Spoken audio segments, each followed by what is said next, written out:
এত এত রিভিউ দেখে কোথায় চলে গিয়েছিলাম কেউ কি গেস করতে পেরেছেন? ওকে, সো আমি গিয়েছিলাম জ্যাকপট বাংলাদেশে। সোশ্যাল মিডিয়াতে ওদের এত এত রিভিউ দেখে চিন্তা করলাম আমি কেন এখনো ট্রাই করিনি। ঝটপট করে অর্ডার করে ফেলেছিলাম 3টা burger, chicken, beef and chicken bacon. বার্গারের টেস্ট এত মজা ছিল যে আমি রেটিং করতে চাইলে 10 আউট অফ 10ই দিব। সবচেয়ে বড় কথা, বার্গারের সস নিয়ে কিন্তু ওরা একদমই কিপটামি করে নাই। এরপর ট্রাই করেছিলাম নাগা ড্রামস এর স্পাইস লেভেলটাও খুব মেইনটেইন করেছে ওরা।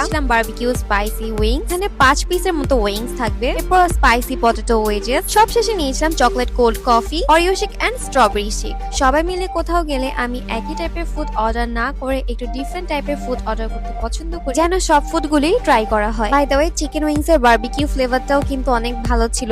বার্গারের মধ্যে সবচেয়ে বেশি আমার পছন্দ হয়েছে চিকেন বার্গার। এন্ড প্রত্যেকটা শেকের সুগার লেভেলটা কিন্তু একটা ব্যালেন্সের মধ্যে ছিল, খুব বেশিও না এন্ড খুব কমও না। ফুডের পাশাপাশি কিন্তু ওদের ইন্টেরিয়রটাও অনেক ভালো ছিল, খুব ফটোজেনিক। যেখানেই পিকচার্স নিচ্ছিলাম না কেন এক ক্লিকেই অনেক সুন্দর আসে। আর ওদের লোকেশনটা হচ্ছে Shani Agra. Thanks for watching guys.